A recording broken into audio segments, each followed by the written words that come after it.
बुलंद का अर्थ है महान या ऊंचा। अपने नाम को सार्थक करने वाला यह विश्व का सबसे ऊंचा दरवाजा है। यह दरवाजा 1602 में बनाया गया। बुलंद दरवाजे की खासियतों से रूबरू होने से पहले मैं इस दरवाजे की तामीर होने की कहानी सुनाती हूँ।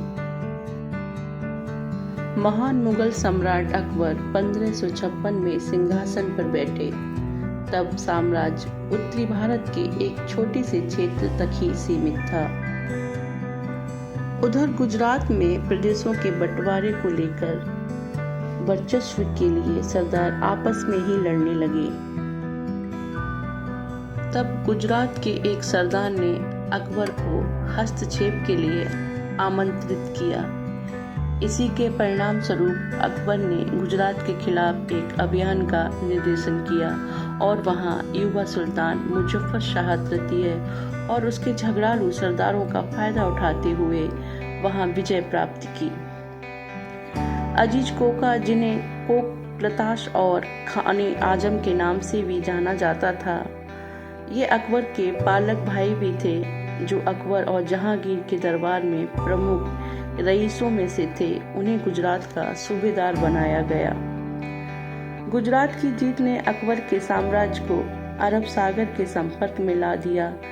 इसीलिए अपनी इस जीत को बुलंद दरवाजे की तामीर से तारीखी बना दिया। इस शहर की स्थापना 1571 में हुई। इसके दरवाजे के प्रवेश द्वार के पूर्वी तोरण पर आज भी फारसी में शिलालेख अंकित है, जो 1601 में दक्खन पर अकबर की विजय अभिलेख से संबंधित है। इसको बनाने में 12 साल लगे। बुलंद दरवाजे के दाईं ओर एक सराय है, जिसमें देश विदेश से आए व्यापारियों को ठहराया जाता था और उनके खाने पीने का बंदोबस्त भी यहीं से होता था।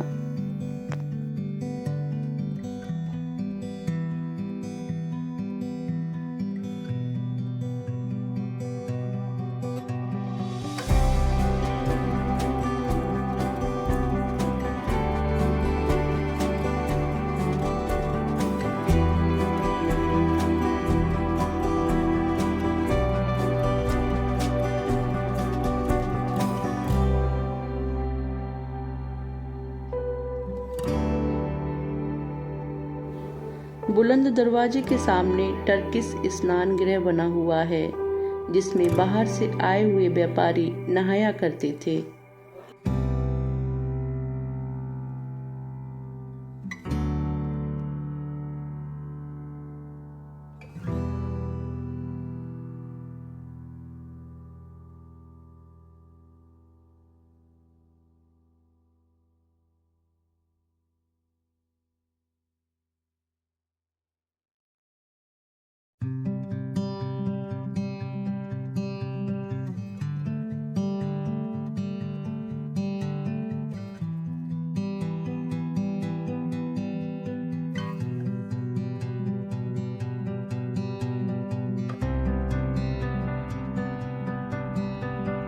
यह कक्ष एक रहस्यमय स्पर्श देता है। यहाँ चतुर वास्तुशिल्प होने के कारण फुसफुसाहट 27 बार गूंजती है।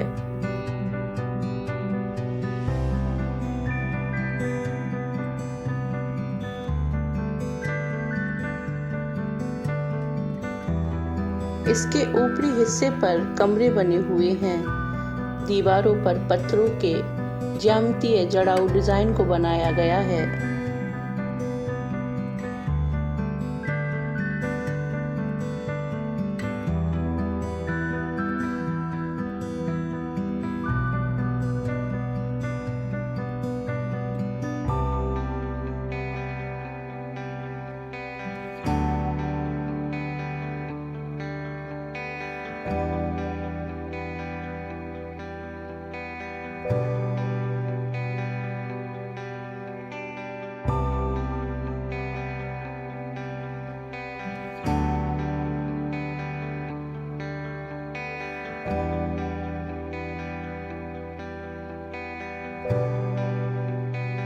इस दरवाजे के निचले हिस्से पर छोटे छोटे आकार के बहुत सारे कमरों को बनाया गया।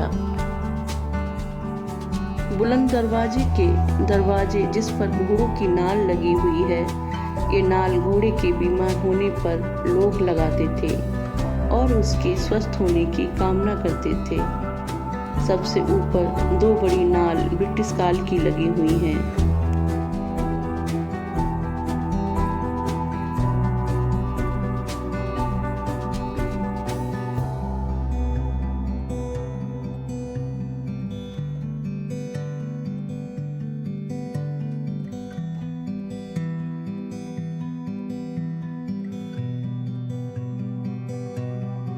दरवाजे से अंदर आते ही 2 बड़े गलियारे हैं, जिसमें बाईं ओर का गलियारा जामी मस्जिद की तरफ जाता है।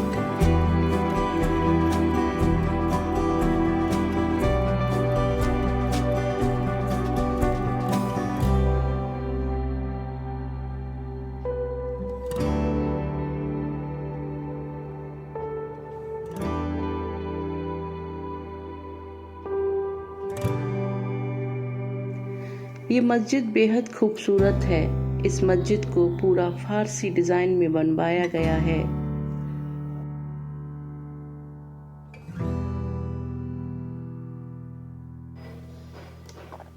मस्जिद के मुख्य कक्ष के दोनों तरफ के कमरों की डिजाइन में खंभों का अधिक प्रयोग किया गया है, जिस पर सुंदर पैटर्न बनाए गए हैं।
फतेहपुर सीकरी की इस मस्जिद के बारे में कहा जाता है कि यह मक्का की मस्जिद की नकल है। इसके डिज़ाइन हिंदू और फारसी वास्तुशिल्प से लिए गए हैं।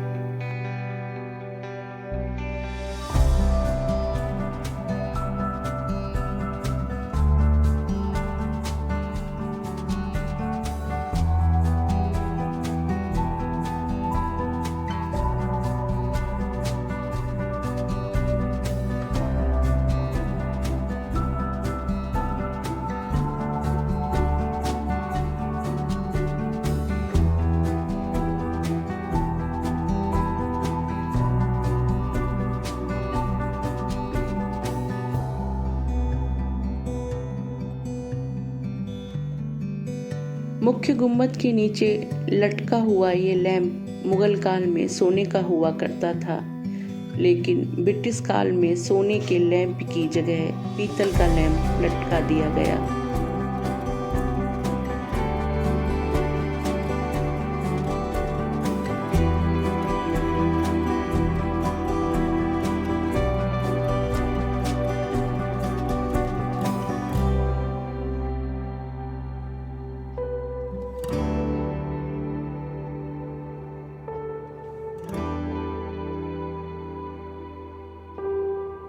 हर शुक्रवार बादशाह अकबर यहाँ नमाज पढ़ने आते थे। आज भी इस मस्जिद में रोज नमाज पढ़ी जाती है।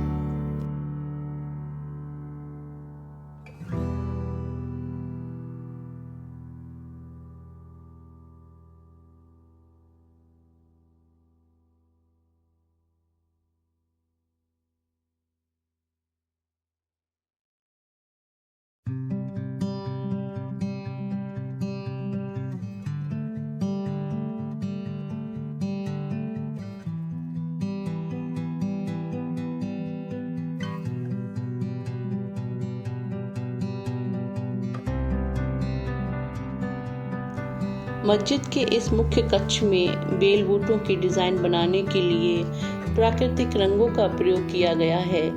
450 साल बाद भी इन डिजाइनों को साफ देखा जा सकता है।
मस्जिद के बाहर आते ही हमें शेख सलीम चिश्ती की दरगाह एक सफेद मोती की तरह नजर आती है।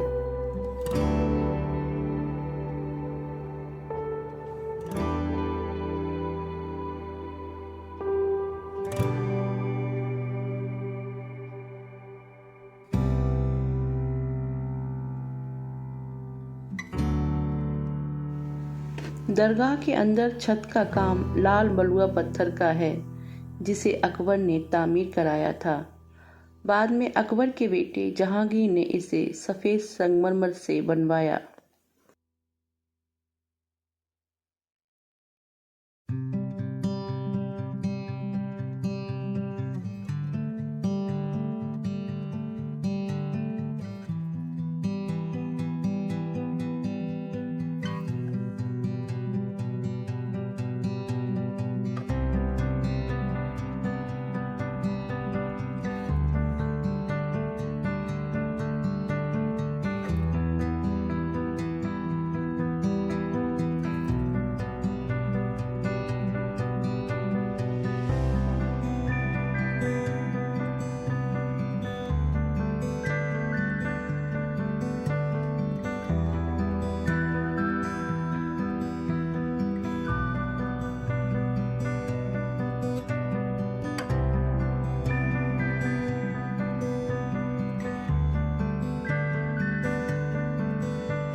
आज भी शेख सलीम चिश्ती की दरगाह पर जियारत करने और मन्नत का धागा बांधने देश विदेश से लोग आते हैं।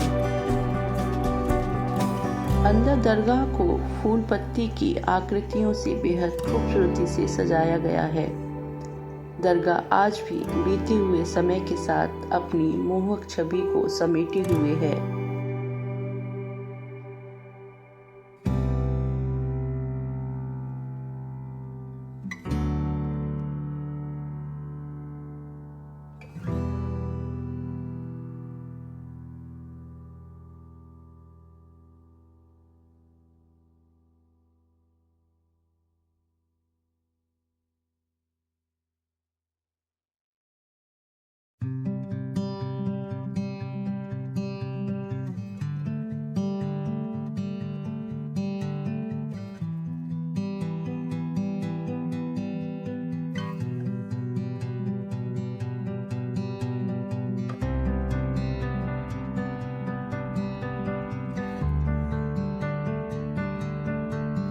सीकरी की दरगाह पूरी दुनिया में मशहूर है और ये बात भी सामने आती है कि मुगल बादशाह अकबर की कोई औलाद नहीं थी। उन्होंने शेख सलीम चिश्ती की दरगाह पर माथा टेका और उनकी मुराद पूरी हुई। इसी के बाद उन्होंने चिश्ती की दरगाह को संगमरमरी आस्तानों से महफूज कर दिया।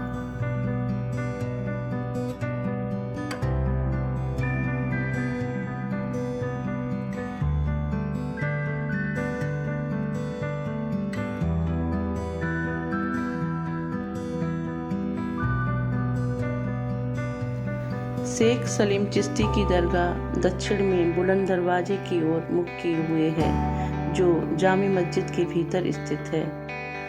फतेहपुर सीकरी में शेख सलीम चिश्ती की दरगाह संगमरमर की बेहद खूबसूरत नक्काशी का उदाहरण है। शेख सलीम चिश्ती के संगमरमर से आवृत दरगाह की कोई और मिसाल नहीं है।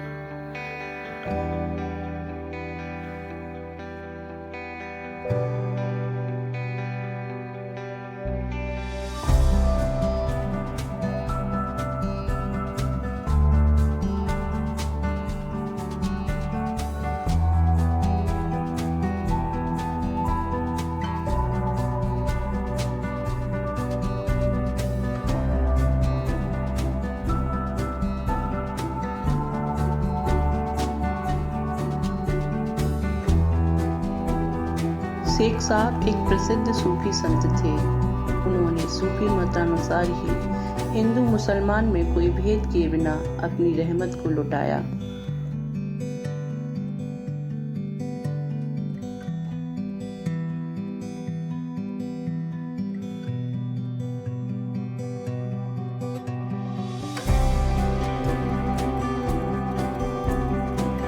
ताजमहल और इस इमारत में सफ़ेद संगमरमर का इस्तेमाल हुआ है और बेहद खूबसूरत नक्काशी हुई है। खासियत यह है कि एक इश्क़ हकीकी का आला मरकज है, दूसरा इश्क़ मिजाजी का।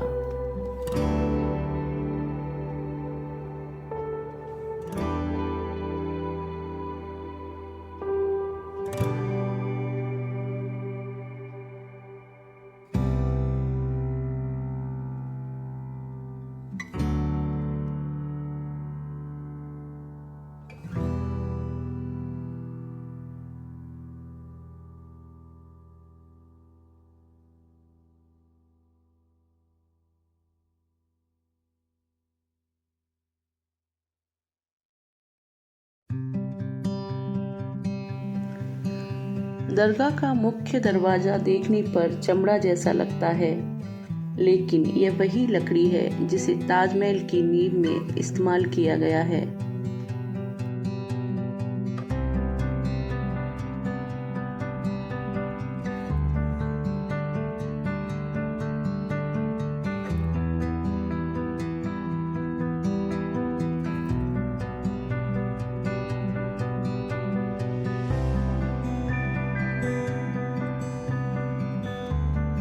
इसमें गुजराती शैली की बेहद कलात्मक सर्पाकार आकृतियां उकेरी गई हैं। संगमरमर की जालियों में ज्यामितीय आकृतियों के साथ बेल बूटों की नक्काशी है।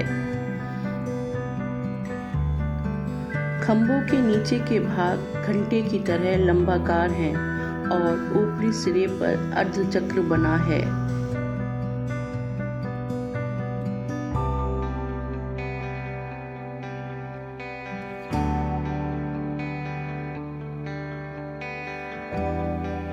फतेहपुर सीकरी में शेख सलीम चिश्ती की समाधि फर्श से लगभग 1 मीटर ऊंचाई पर निर्मित मंच सरीखी है। इसके प्रवेश द्वार पर 5 सीढ़ियां हैं। मुख्य द्वार पर 4 पिलर हैं।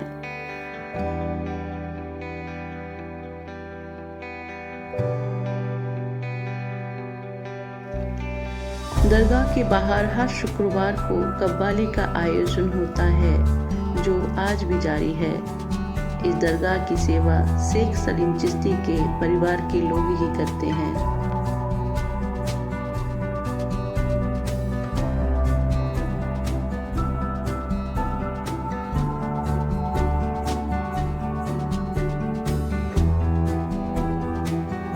दरगाह के बाहर नहाने के लिए एक पानी का कुंड बनवाया गया।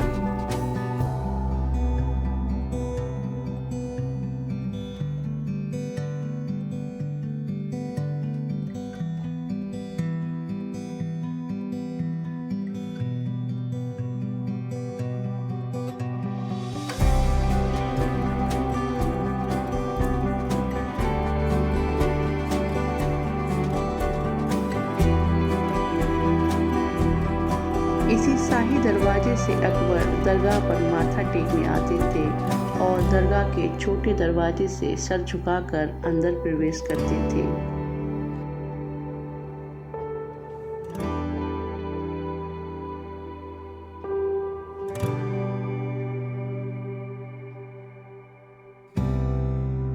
अकबर के महल से दरगाह तक आने के लिए एक सुरंग को बनाया गया, जिसे मुगले आजम फिल्म आने के बाद इस सुरंग की कहानी अनारकली से जोड़ दी गई और आज भी वही कहानी सुनाई जाती है।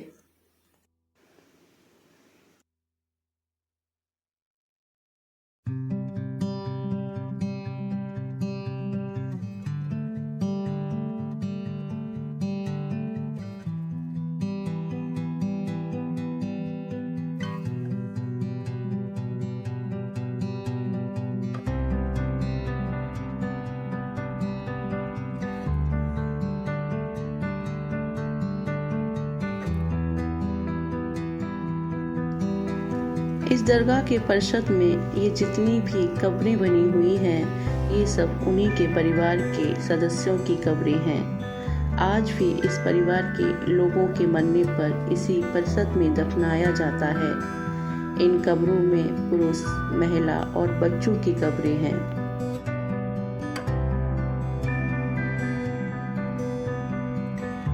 दरगाह के मुख्य दरवाजे के दोनों तरफ के गलियारों में बच्चों की तालीम के लिए मदरसों को बनाया गया। आज भी इन मदरसों में बच्चों को तालीम दी जाती है।